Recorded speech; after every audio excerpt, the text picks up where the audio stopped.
Nagapahamtang sang Food Patrol ang Public Safety Office sa PSO nga magabantay sa Esplanade kaupod ang kapulisan sa diin may nagluntad nga pagpanglampos kag pagpangawat. Suno kay PSO Head Jack Kunlo, plano sini nga makipag-istorya sa mga opisyal sang duha ka barangay nga sakop sang Esplanade sa mga nagakaigo nga tikang agud malikawan na nga masulit ang natabo. Dugang pa ni Kunlo, naghihuman ni na kuntani mayaraman sang tanod sa kada barangay nga mag-upod sa magabantay agud makilala sa gilayon ang mga nagatugas sang gamo.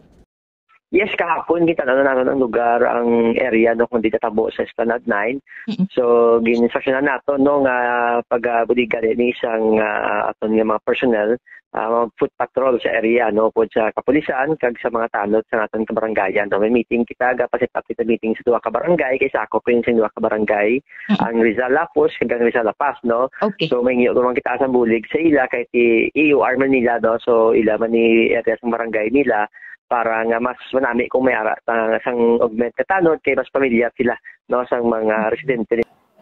Magluwang sa police visibility, plano man ni Mayor Jerry Pitranya sa magpahantang sa mga CCTVs sa pila ka bahin sa mga esplanades.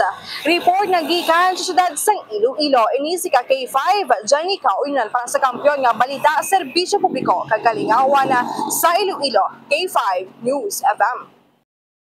Ang ining balita ang ginadulong sa inyo sang DTX Coffee Mix. Himo sa natural nga sangka pareho sang amarkuso, chia seeds, sugared cane extract powder. DTX Coffee Mix. Nakakapi ka na, naka-detox ka pa. DTX Coffee Mix. Mabakal sa mga butika.